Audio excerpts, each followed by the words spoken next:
Hey, all, DT Neal talking more about science fiction, fantasy, genre, fiction, storytelling, philosophy, all that stuff. Going back to the science fiction ideas, we have a lot of development we need to do as a species, philosophically, mentally, emotionally, politically, economically, to be able to realize any meaningfully worthwhile science fiction type future. And that's something, it's a lot of heavy lifting that I don't know how much we are capable of doing as a species. And that brings me back to a reference to Cyberpunk. Because as I said, I think in a couple other posts, that the post-apocalyptic world and the cyberpunk world are probably the two most credible threads of science fiction future casting that are out there. And we are, in a very unfortunate way, proceeding very heavily in the realm of where what Cyberpunk talked about, not even in a cautionary sense, just sort of like, well, that's how it is. We're in that space.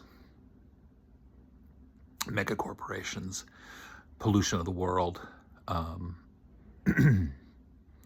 techno-tribalism, obviously the internet, excuse me, the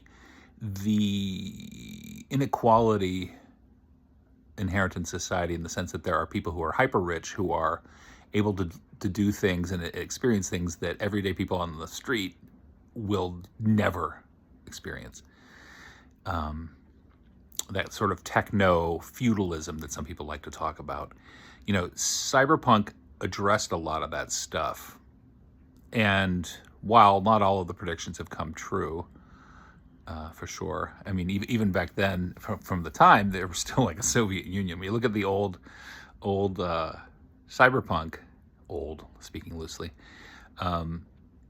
there's still like the idea of the Soviet Union, because the Soviet Union had not yet collapsed. Now Russia's still out there, causing no end of difficulties, but and maybe some of that's a vestige of the Soviet kind of mentality. But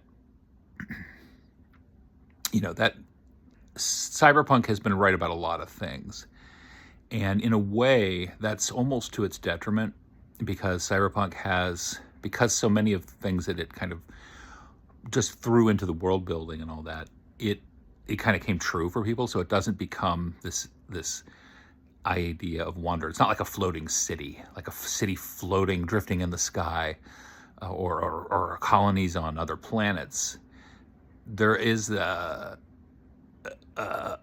poverty of the spirit, a destitution inherent in Cyberpunk, which is all too real, I think, for a lot of people. This transitory world, dirty, damaged, ruined, and the humans who are struggling to survive within it, which is terrifyingly relevant to our day-to-day existence.